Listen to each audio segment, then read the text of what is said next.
नमस्कार प्यारे बच्चों, बहुत बहुत स्वागत है आपका अपने YouTube channel NCERT study point पे। और मेरा नाम है अर्जुन। ठीक है, तो आगे चलते हैं। तो प्यारे बच्चों, जैसे कि आपको पता होगा कि हमने क्लास 12th जो हमारा हिस्ट्री का सब्जेक्ट है उसका हमने न्यू कोर्स स्टार्ट कर दिया था। और उस न्यू कोर्स के अकॉर्डिंग हमने अपना पहला जो हमारा बुक है जिसका नाम है प्राचीन इतिहास, वो हमने शुरू कर दिया था। तो उसमें हमने पहला अध्याय देख लिया था, हड़प्पा सभ्यता वाला। और हमने जो दूसरा अध्याय था हमारा जिसका नाम था राजा किसान और नगर, ये भी हमने देख लिया था। तो आज हम अपना जो हमारा दूसरा चैप्टर है जिसका नाम है राजा किसान और नगर, यानी किंग फार्मर्स टून्स। तो इस चैप्टर का जो मोस्ट इंपॉर्टेंट MCQ क्वेश्चन बनता है वो हम देखने वाले हैं इस वीडियो में। तो आप इस वीडियो के बिल्कुल आखिर तक बने रहें, तभी आपको जानकारी हो सकती है MCQ क्वेश्चन के बारे में। और आपने ग्रुप ज्वाइन किया, आप कर सकते हो, नाम आपके सामने लिखा हुआ है। और आपने फॉलो नहीं किया इंस्टाग्राम पे तो आप कर सकते हो, यूजर नेम आप सभी के सामने लिखा हुआ है। और कोई भी आपकी क्वेरी हो, कुछ भी आपको पूछना हो, तो वहाँ पे आप मुझसे पर्सनली पूछ सकते हो और फॉलो करना बिल्कुल ना भूलें। तो बात करते हैं अपने क्वेश्चन की। देखो, जो मैं MCQ क्वेश्चन आपको बता रहा हूँ MCQ, वो आपके एग्जाम के लिए बहुत ही इंपॉर्टेंट है। और आपके बोर्ड एग्जाम में ये क्वेश्चन आ सकता है। बहुत ही ऐसा मैंने क्वेश्चन उठाया है जो बहुत ही इंपॉर्टेंट है। ठीक है, इस चैप्टर में ज़्यादा क्वेश्चन बनता ही नहीं है क्योंकि इसमें आपको सिर्फ मौर्य वंश नंद वंश पढ़ना था। और शुंग वंश का कहीं थोड़ा बहुत जिक्र था, वो भी इसमें नहीं है, इस साल तो बिल्कुल भी नहीं है। तो फिर भी नंद वंश और मौर्य वंश को थोड़ा विस्तार से पढ़ना था। इसमें नंद वंश का भी ज़्यादा जिक्र नहीं है, मौर्य वंश पूरा का पूरा इसमें जिक्र है। तो मौर्य वंश आपको बिल्कुल विस्तार से समझना था। तो इस जो हमारा ये चैप्टर है राजा किसान और नगर, इसमें ज़्यादा इंपॉर्टेंट क्वेश्चन नहीं बनता, लेकिन फिर भी जितना बनता है वो मैंने आपके सामने लिख रखा है। और इसमें जितना क्वेश्चन मैं आपको बताऊंगा उसमें मैं आपको कुछ क्वेश्चन दूंगा कमेंट बॉक्स में उसका आंसर देने का, तो आप वहां पे जो है उसका आंसर दे सकते हो। ठीक है, तो शुरू करते हैं अपना क्वेश्चन। देखो, पहला हमारा क्वेश्चन है, हड़प्पा सभ्यता के बाद कौन सी सभ्यता आई? कौन सी सभ्यता अस्तित्व में आई, यानी सामने आई, विश्व में आया, ऐसी कौन सी सभ्यता थी? तो आपको ऑप्शन दूंगा तो आपको समझ में आएगा। एक मिनट। आपके ऑप्शन है चीन की सभ्यता, ऑप्शन बी मिस्र की सभ्यता, ऑप्शन सी वैदिक की सभ्यता, और ऑप्शन डी इनमें से कोई नहीं। तो आपको याद हो, जब हड़प्पा सभ्यता का हमने पतन के कारण समझे थे वहां पे, तो वहां पे एक कारण था आर्यों का आक्रमण। यानी आर्यों ने जो है आक्रमण किया था हड़प्पा स्थल पे, जो कहाँ पे है, तो पाकिस्तान के साइड में है वो। ठीक है, पाकिस्तान के इस साइड देखोगे तो यहाँ पे आपको दिखेगा हड़प्पा, हड़प्पन सिविलाइजेशन। ठीक है, तो हड़प्पन सिविलाइजेशन जो है वो सभ्यता जो है, उसके बाद आप देखोगे तो उसमें एक ऑप्शन था हमारा आर्यों का आक्रमण। तो वही आर्य है जो हड़प्पा नामक स्थल पे आक्रमण करके उस सभ्यता का विनाश करके अपना एक नया सभ्यता उन्होंने चालू किया था, या फिर नया सभ्यता की स्थापना की थी, जिसका हमने नाम रखा था वैदिक की सभ्यता या फिर वैदिक सभ्यता। इस समय वेदों की रचना हुई थी, इसलिए हम इसे वैदिक सभ्यता कहते हैं। क्योंकि और इस सभ्यता को हम दो भागों में बांट कर पढ़ते हैं। ठीक है, एक हमारा हो जाता है ऋग्वेद काल और एक हमारा हो जाता है उत्तर वैदिक काल। इन दो कालों में हम इस सभ्यता को बांट के पढ़ते हैं। ठीक है, जैसा कि मैंने आपको पहले चैप्टर में बताया था, सभ्यता का अर्थ होता है कि कोई भी संस्कृति है उसका भौतिक रूप से किसी भी क्षेत्र में फैलाव। ठीक है, कोई भी संस्कृति है उसका जब भौतिक रूप हमें किसी स्थान पर देखने को मिल जाता है, उसे सभ्यता कहते हैं। मान लो, मैं आपको कुछ उदाहरण देता हूँ। मान लो मैंने कहा कि मैं शिव जी की पूजा करता हूँ। ठीक है, अब ये क्या है, मेरी संस्कृति है, मैंने बोल दिया। अब मान लो ये पूरा एक क्षेत्र है जहाँ मैंने शिव जी की मूर्ति लगा दी, यानी क्या हो गया, ये सभ्यता ही तो हो गया, है ना। तो सभ्यता और संस्कृति में थोड़ा सा अंतर होता है जो आपको समझना होता है। तो सभ्यता आप समझ गए, यानी वैदिक काल के अंदर कुछ परंपराएं इस जगह पर लागू हुई थी जिसे हम वैदिक सभ्यता कहते हैं। ठीक है, तो हमारा आंसर हो जाएगा वैदिक सभ्यता। आपको मैं आंसर भी बता रहा हूँ और वो आंसर क्यों है वो भी बता रहा हूँ। ठीक है, तो हम बात करते हैं अपने अगले प्रश्न की। अगला प्रश्न हमारा है, ब्राह्मी लिपि का अर्थ किसने निकाला? आपके ऑप्शन है, option number A James Prinsep, option number B John Marshall, option number C Ashok, और ऑप्शन नंबर डी में से कोई नहीं। तो आपको ध्यान हो इसमें जो हमारा आंसर है वो कैसे आप निकाल सकते हो, या फिर आपको डायरेक्ट पता है तो आप डायरेक्ट भी लिख सकते हो कि इसका आंसर यही होगा। अगर मान लो आपको पता नहीं तो आप कैसे इसका आंसर निकालोगे? तो यहाँ पे जो अशोक है ये तो नाम हमारा कट जाएगा, ये आंसर हमारा हो नहीं सकता। जॉन मार्शल बिल्कुल भी नहीं हो सकता। ठीक है, ध्यान से आप समझोगे तो आपको समझ में आएगा कि जो जेम्स प्रिंसेप है आपके एनसीईआरटी बुक में पहला टॉपिक था आपका प्रिंसेप और प्रियदर्शी, ये आपका टॉपिक था, ठीक है, आपके एनसीईआरटी बुक में। तो उसमें लिखा हुआ था, तो वहाँ बताया गया था कि जेम्स प्रिंसेप जो था इसने 1830 के दशक में, अगर पूरा समय की बात बताऊं तो 1838 में जो है 2 लिपि का अध्ययन किया था और उसका अर्थ निकाल लिया था। पहला हमारा था ब्राह्मी लिपि, दूसरा हमारा खरोष्टी लिपि था। तो हमारा आंसर आ जाएगा जेम्स प्रिंसेप। फोटो देख सकते हो आप, ये है। अब हम बात करते हैं अपने अगले प्रश्न की। अगला हमारा है खरोष्टी लिपि का अर्थ किसने निकाला। तो आपको मैंने बता दिया पीछे ही कि जो जेम्स प्रिंसेप है उसने निकाला था, तो हमारा आंसर हो जाएगा सी, ठीक है, फोटो देख सकते हो आप। अब हम बात करते हैं अपने अगले प्रश्न की। अगला प्रश्न हमारा है जेम्स प्रिंसेप ने कब ब्राह्मी लिपि और खरोष्टी लिपि का अर्थ निकाला। ठीक है, किसने निकाला तो समझ में आ गया होगा आपको। अब कब निकाला उसकी बात करते हैं। 1830 ईस्वी, 1837 ईस्वी, 1838 ईस्वी, या फिर इनमें से कोई नहीं। तो आपको पता होगा कि दशक की बात की जाए तो 1830 का दशक था, ठीक है, और ईस्वी की बात की जाए तो 1838 हमारा था, ठीक है। 1838 में अर्थ निकाला गया था जेम्स प्रिंसेप द्वारा, और ये जो अर्थ है ये भी बहुत ही सदियों बाद निकाला गया। जेम्स प्रिंसेप से पहले भी बहुत सारे अधिकारी थे, उन्होंने भी कोशिश करा, लेकिन उन्होंने वो लोग जो है अर्थ इसका निकाल नहीं पाए। और कई सदियों बाद जाकर जेम्स प्रिंसेप नाम का एक अधिकारी था, उसने कहीं ना कहीं अर्थ निकाल लिया। लेकिन यहाँ पर पूरा योगदान जेम्स प्रिंसेप का नहीं है, उससे पहले जो लोग आए थे इसका अर्थ निकालने के लिए, उनका भी कहीं ना कहीं थोड़ा बहुत योगदान है, ठीक है। तो कहीं ना कहीं सभी लोगों ने मिलकर इसका अर्थ निकाला था। मान लो जो हड़प्पा सभ्यता वाला जो हमारा लिपि था वो चित्रात्मक लिपि है, जैसा कि आपने हड़प्पा मोहर में देखा था। हड़प्पा जो सील था वो उसमें आपने देखा था, उसमें जानवरों के चित्र थे, ऊपर लिपि था, और वो लिपि जो है चित्रात्मक लिपि है, जिसका अर्थ आज तक नहीं निकाला गया, अभी भी नहीं निकाला गया, है ना। तो कहीं आप कह सकते हो कि जो खरोष्टी लिपि है उसको भी निकालने में बहुत ही मेहनत लगा होगा, कई सदी लग गए, ठीक है, मेहनत लग गया तब उसका अर्थ निकाला गया, ठीक है। बाकी कैसे अर्थ निकाला गया मैंने आपको चैप्टर में बता दिया है। और एक हमारा वीडियो और है, जेम्स प्रिंसेप ने खरोष्टी लिपि का अर्थ कैसे निकाला और ब्राह्मी लिपि का अर्थ कैसे निकाला, दोनों का एक वीडियो है हमारा, अलग अलग है, तो दोनों आप देख सकते हो, ठीक है। तो ब्राह्मी लिपि ऐसा दिखता है, देखो ध्यान से देखोगे ऐसा कुछ दिखता है, लिपि है ये। जैसे हमारा लिपि कैसा है, ठीक है, का, ये हमारा लिपि है, देवनागरी लिपि हम इसको कह रहे थे। तो जो देवनागरी लिपि है का, ठीक है, खा, ग, तो इसे हम पढ़ सकते हैं, ये का है, ये ख है, ये ग है। लेकिन उसी प्रकार जो हड़प्पा लिपि है और जो ब्राह्मी लिपि है, इनका अर्थ आज तक, मतलब ब्राह्मी तो निकाला गया, लेकिन जो हड़प्पा सभ्यता का जो हमारा लिपि था उसका अर्थ आज तक नहीं निकाला गया। तो ये आप समझ सकते हो, ठीक है। कब निकाला आप तो देख लेना, 1838। अब हम बात करते हैं अपने अगले प्रश्न की।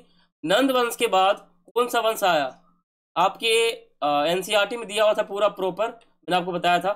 तो मौर्य वंश, शुंग वंश, गुप्त वंश, या इनमें से कोई नहीं।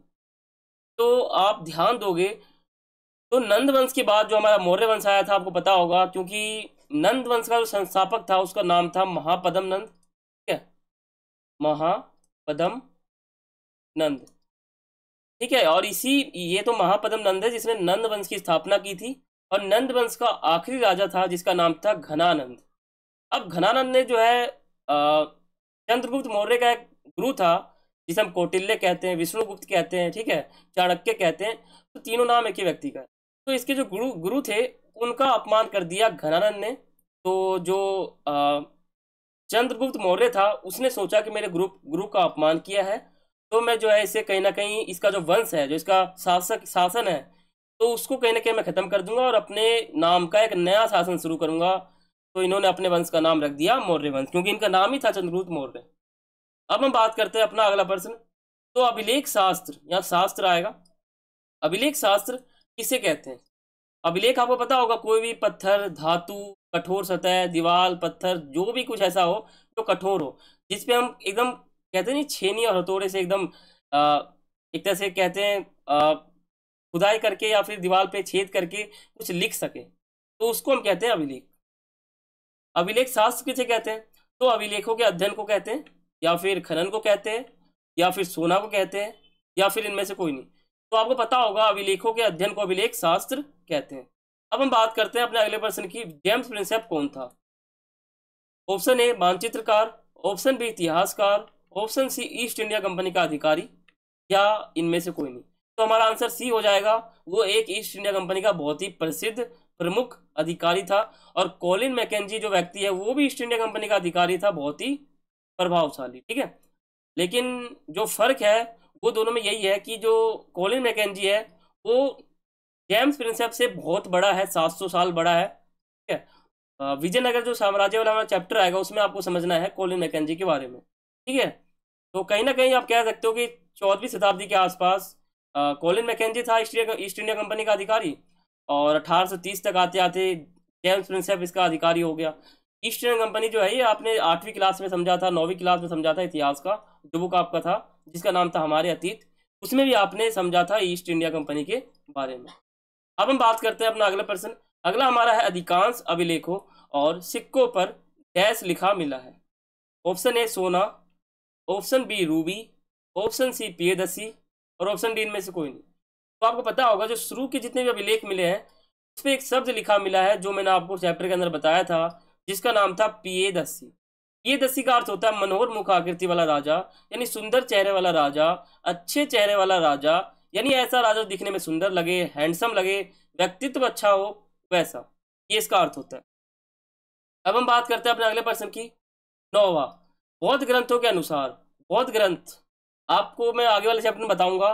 गौतम बुद्ध ने बौद्ध धर्म की स्थापना की थी और बौद्ध धर्म के ऊपर बहुत सारे ग्रंथ लिखे गए थे जिसे हम बौद्ध ग्रंथ कहते हैं, क्योंकि बौद्ध धर्म का ग्रंथ है वो।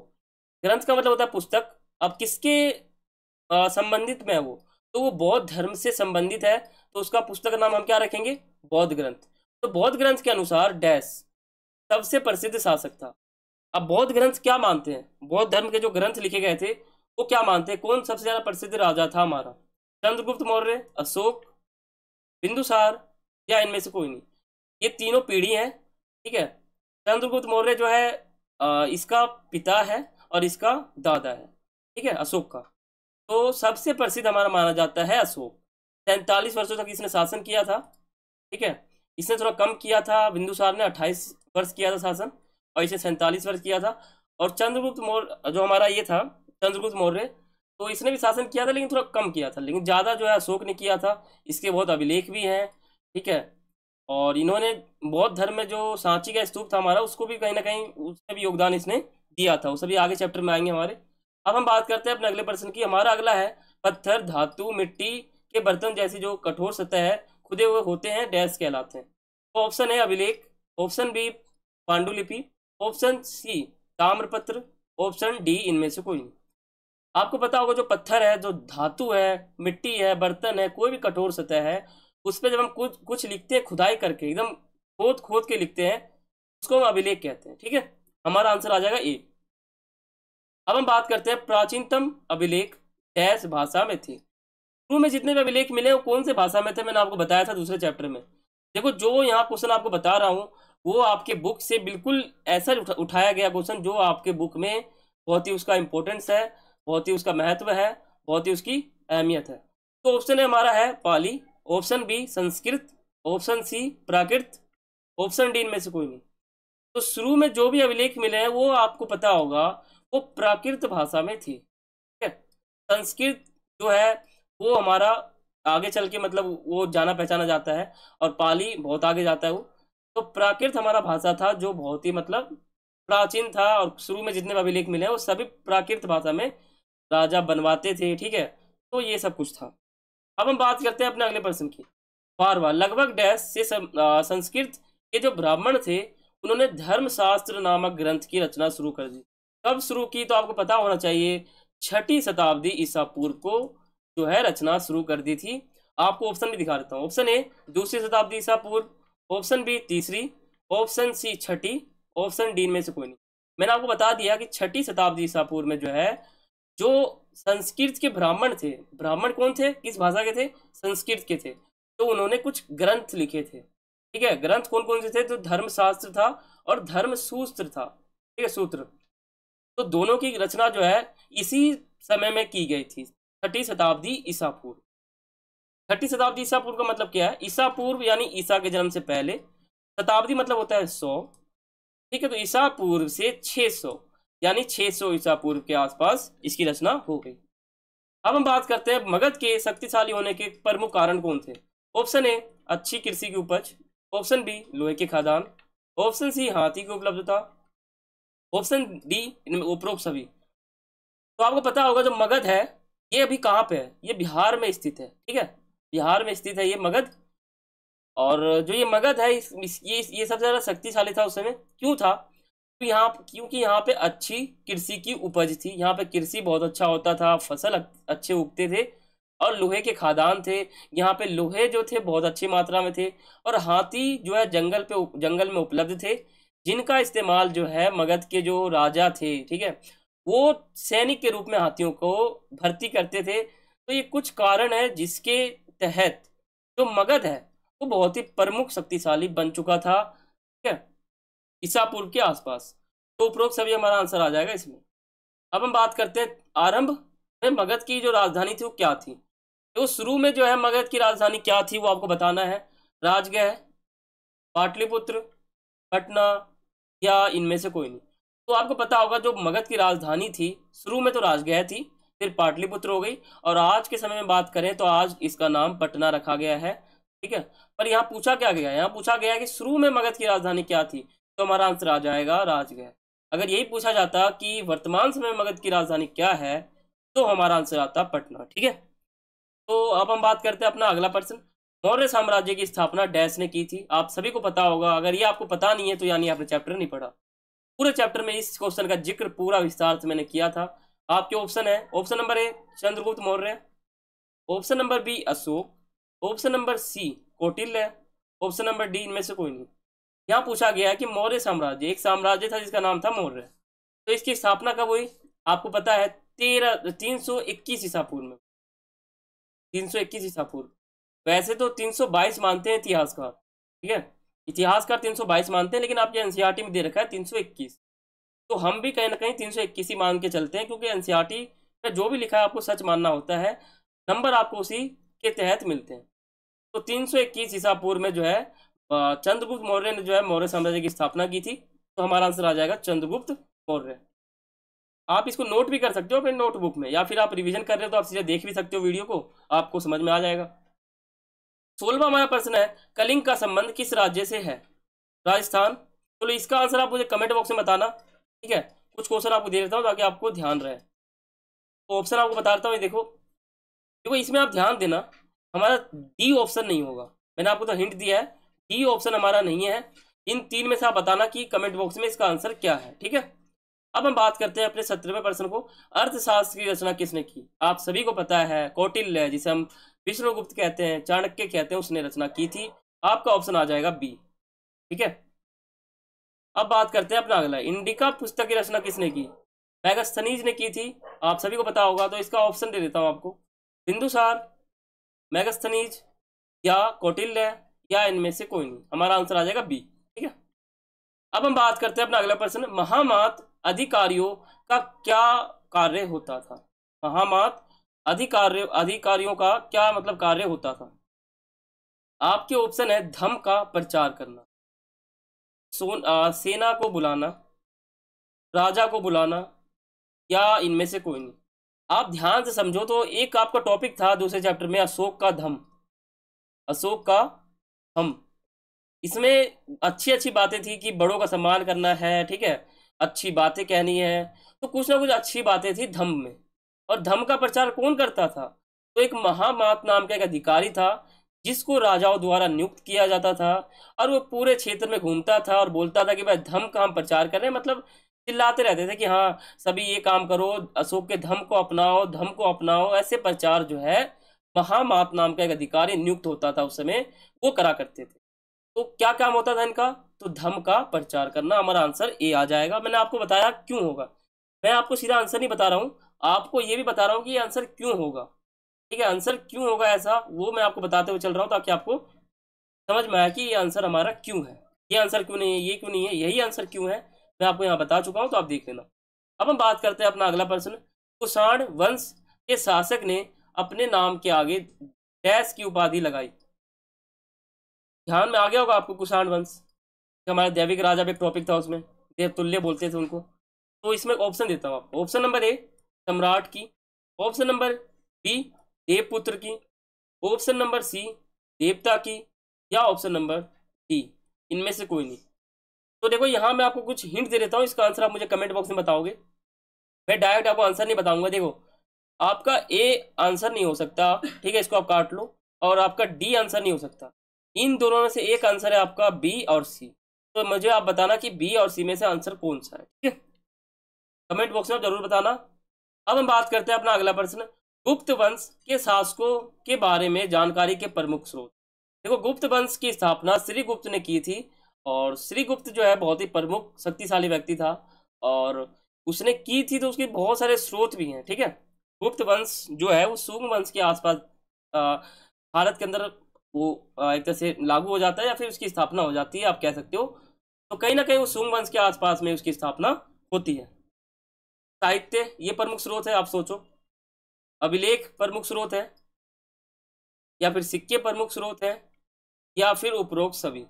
आप ध्यान दोगे तो कोई भी अगर वंश की स्थापना होती है तो उस वंश के ऊपर कहीं ना कहीं जो हमारे ब्राह्मण हैं या जो ऐसे लोग हैं, कहीं ना कहीं वो साहित्य की रचना करते हैं। कोई भी वंश हो उसमें साहित्य लिखा जाता है। जैसे कि मान लो भारत में कहीं ना कहीं ये मौर्य वंश चला था, आपकी सिलेबस में डाल रखा है मौर्य वंश। तो मौर्य वंश आपको तो नहीं पता कब चला, आप तो उस समय थे भी नहीं, आपको कौन बताया कि मौर्य वंश चला, गुप्त वंश चला। चंद्रगुप्त मौर्य नाम का एक व्यक्ति था, आप तो उस समय बिल्कुल भी नहीं थे, तो आपको जानकारी कहाँ से मिली कि मौर्य वंश था? पुस्तक से तो मिली। तो पुस्तक क्या है? साहित्य रूप में है। तो हमारा प्रमुख स्रोत क्या हो जाएगा? साहित्य। तो कॉमन सेंस लगाओगे तो आपको समझ में आएगा, साहित्य, आपको पुस्तक भी एक साहित्य है, ठीक है। तो आपको जो जानकारी मिल रही है वो कहीं ना कहीं पुस्तक से मिल रही है। आप 12th क्लास की हिस्ट्री को पढ़ रहे हो तो आपको जानकारी मिल रही है कि हाँ मौर्य वंश नाम का एक साम्राज्य था जो भारत में फैला हुआ था। 321 से 185 ईसा पूर्व इसका समय काल है, 85, और फिर इसका जो है अंत हो जाता है। तो ऐसे आप समझ गए थे। तो यहाँ पे ही हमारा साहित्य जो है वो प्रमुख स्रोत हो जाएगा, किसका? गुप्त वंश का, ठीक है। अभिलेख जो है, देखो जब भी कोई वंश चलता है तो उसके अभिलेख बहुत सारे बनवाए जाते हैं, तो अभिलेख भी हमारा प्रमुख स्रोत हो जाएगा। सिक्के, सिक्के कहीं ना कहीं लागू होते हैं। राजा जो है, मान लो कोई प्रधानमंत्री देश का, तो कहीं ना कहीं वो सिक्के तो लागू करेगा ही, वरना व्यक्ति कैसे व्यापार करेंगे? अब व्यापार करने के लिए क्या चाहिए? पैसा। अब पैसे को हम क्या कहते हैं? सिक्के। यानी गुप्त वंश में जब गुप्त वंश, श्रीगुप्त तो उसका संस्थापक था, उस समय बहुत सारे राजाओं ने शासन किया था, तो सभी ने जो है कई प्रकार के सिक्के जो है भारत देश के अंदर लागू किए थे। तो कहीं ना कहीं सिक्के जो है हमारे प्रमुख स्रोत हो जाएंगे। देखो कोई भी वंश का पूछ ले आपके एग्जाम में, तो इन तीन तो आप रट लो, ये तीन स्रोत बहुत ही इंपॉर्टेंट है, हर साम्राज्य में चल जाएगा, हर साम्राज्य में, ठीक है। साहित्य प्रमुख है, कॉमन लाइन है ये, अभिलेख कॉमन है, और सिक्के कॉमन है। किसी भी वंश में चला सकते हो आप, भले वो यावार साम्राज्य हो, कोई भी साम्राज्य हो, विजयनगर साम्राज्य हो, कोई भी साम्राज्य हो, सब में चलेगा ये। दानात्मक अभिलेख किसे कहते हैं? दानात्मक अभिलेख आपको पता होना चाहिए। दानात्मक अभिलेख आपके सिलेबस में दे रखा था, सबसे लास्ट में मैंने आपको बताया था दानात्मक अभिलेख, आपको ध्यान में आ चुका होगा। ऑप्शन नंबर ए, जिसमें दान के बारे में जानकारी मिलती है। ऑप्शन नंबर बी, जिसमें राजा के बारे में जानकारी मिलती है। या ऑप्शन नंबर सी, जनता के बारे में जानकारी मिलती है। या ऑप्शन नंबर डी, इनमें से कोई नहीं। आप सभी को पता होगा, यानी कई बच्चों ने तो इसका आंसर निकाल भी लिया होगा, और कई तो अभी मन में सोच भी रहे होंगे कि हाँ मुझे इसका आंसर पता है। तो आंसर पता है तो आप कमेंट बॉक्स में सब बताना, आप कोई सा भी बता सकते हो आंसर, ठीक है, ऐसा नहीं है। देखो दानात्मक अभिलेख किसे कहते हैं? अभिलेख का मतलब होता है कोई भी पत्थर धातु पे जो भी खुदे हुए लेख मिल गए उसे हम अभिलेख कह देंगे। उसमें कोई रट्टा मारने वाली तो बातें है ही। अगर आपको प्रैक्टिकली समझना है तो आप एक पत्थर ले लो, उस पर आप आरी छेनी से जो है खुदाई करके देख लो, कुछ लाइन बन जाएंगे, बस वो आपका प्रैक्टिकल हो जाएगा, आप समझ लोगे, उसे अभिलेख कहते हैं। अब जो पत्थर पे लिखा हुआ चीज है, मान लो कुछ भी ऐसा लिखा हुआ है, अब ये चीज हमें क्या जानकारी देगा कि हम उसे दानात्मक अभिलेख कह देंगे? ये जो हमारा पत्थर है ये हमें क्या बताएगा कि हम इसे दानात्मक अभिलेख कह देंगे? तो ये हमें क्या बताएगा? दान के बारे में। जिस अभिलेख ने हमें जानकारी दे दी किसी भी राजा के दान के बारे में, उसे हम दानात्मक अभिलेख कहते हैं। इसमें रट्टे मारने वाली बात नहीं है। दानात्मक अभिलेख यानी दान दिया हुआ, जानकारी प्राप्त करे ऐसा अभिलेख, ठीक है। मतलब एक राजा है जो जनताओं को दान देता है, और दान देने के बाद एक अभिलेख जो है दीवार पे छाप देता है, बस। तो ये अभिलेख क्या है? इस अभिलेख का नाम क्या है? तो आप कहोगे दानात्मक अभिलेख। समझ में आ गया? तो ये हमारा आंसर हो जाएगा ए। मैं आपको आंसर भी बता रहा हूँ और वो आंसर क्यों हो सकता है वो भी बता रहा हूँ। अब हम बात करते हैं निम्नलिखित में से किसे श्रेणी कहा जाता है? श्रेणी किसे कहा जाता है? तो हमारा 23वां प्रश्न है ये। ऑप्शन नंबर ए अधिकारियों के समूह को, ऑप्शन नंबर बी व्यापारियों के समूह को, ऑप्शन नंबर सी जनता के समूह को, या ऑप्शन नंबर डी इनमें से कोई नहीं। इसका आंसर आप मुझे कमेंट बॉक्स में बताओगे। तीसरा आपका आंसर नहीं हो सकता है, ठीक है। इस बार मैं आपको कह देता हूँ, इस बार मैं आपको तीसरा आंसर काटता नहीं हूँ। आपका जो चौथा आंसर है ना, ये चौथा ऑप्शन इनमें से कोई नहीं, इस बार आपको बताता हूँ ये आंसर भी हमारा हो सकता है शायद। मैं आपको बिल्कुल नहीं बताऊंगा, ठीक है। इस बार मैं आपको हिंट नहीं देता हूँ, इसमें आप सीधे मुझे बताओगे इसमें आंसर क्या हो सकता है, ठीक है। श्रेणी किसे कहा जाता है? बहुत ही इजी क्वेश्चन है और आपकी आंखों के सामने लिखा भी है, ठीक है। कमेंट बॉक्स में बताना आप क्या आंसर हो सकता है। 24वां हमारा प्रश्न है, अशोक के अभिलेख में किस लिपि का प्रयोग किया गया था? अशोक एक व्यक्ति है जो एक सम्राट है, मौर्य साम्राज्य का एक शासक है, एक राजा है। उसने कई प्रकार के अभिलेख बनवाए थे। वो किस लिपि में थे? किस लिपि का प्रयोग किया गया था, ये इस प्रश्न में पूछा जा रहा है, और वो भी एमसीक्यू टाइप में। ऑप्शन नंबर ए ब्राह्मी लिपि, ऑप्शन नंबर बी देवनागरी लिपि, ऑप्शन नंबर सी फारसी लिपि, ऑप्शन नंबर डी इनमें से कोई नहीं। इसका आंसर आप मुझे कमेंट बॉक्स में बताओगे। ठीक है, 3-4 क्वेश्चन हो गए होंगे, एक क्वेश्चन आपको और दूंगा आगे, तो इसका आप आंसर मुझे बताओगे कमेंट्स बॉक्स में, ठीक है। अब हम बात करते हैं आगे, मुद्रा शास्त्र क्या है? सिक्कों का अध्ययन, अभिलेख का अध्ययन, धातु का अध्ययन, या इनमें से कोई नहीं। आपको पता होना चाहिए जो मुद्रा शास्त्र है इसका क्या काम है यहाँ पे। मुद्रा शास्त्र, मुद्रा मतलब क्या होता है? पैसे, है ना, यानी पैसे के बारे में अध्ययन, ऐसा आप कह सकते हो। तो ये हमारा आंसर हो जाएगा। मौर्य वंश का अंत कब हुआ? मैंने आपको पहले ही बता दिया था, इस स्लाइड में बताया है। मौर्य वंश का जो अंत है वो 185 ईसा पूर्व के आसपास माना जाता है। इतिहासकार जो है वो कंफ्यूज रहते हैं, वो पूरा क्लियर नहीं बताते कि ऐसा हुआ होगा। जैसे आपको पता होगा कि जो हड़प्पा सभ्यता था ये 5000 से 8000 साल पुराना है। अब इतिहासकार ने सीधा क्यों नहीं बता दिया कि भाई ये 6000 साल पुराना है या 7500 साल पुराना है? क्योंकि वो पता ही नहीं लगा पाए। उन्होंने एक अंदाजा लगा दिया कि 5000 से लेके 8000 साल पुराना हो सकता है, क्या पता 7000 साल पुराना हो, क्या पता 6000 साल पुराना हो, क्या पता 5500 साल पुराना हो। यानी कहीं ना कहीं एक लिमिट दे दिया कि इतना पुराना हो सकता है। तो इसका मतलब क्या है कि कहीं ना कहीं इतिहासकार जो है वो भी कहीं ना कहीं कंफ्यूज में रहते हैं। अब वो तो इंसान है, वो कितना खोजेंगे। तो देखो, मौर्य वंश का अंत कब हुआ? आपके एनसीईआरटी में लिखा हुआ है 185। अगर आप किसी लेखक के बुक में देखोगे या आप गूगल पे सर्च करोगे तो 187 188 ईसा पूर्व आपको देखने को मिल सकता है, ठीक है। कहीं ना कहीं आजू बाजू हो जाते हैं और एनसीईआरटी में ये लिखा हुआ है, तो आप एनसीईआरटी को सही मान सकते हो। ये मेरा राय है। 183 ईसा पूर्व, 184, 185, या इनमें से कोई नहीं। 185 ईसा पूर्व हमारा आंसर हो जाएगा। अब हम बात करते हैं अपना अगला, धम्म की शुरुआत किसने की? आपको पता होगा धम्म किसके नाम पे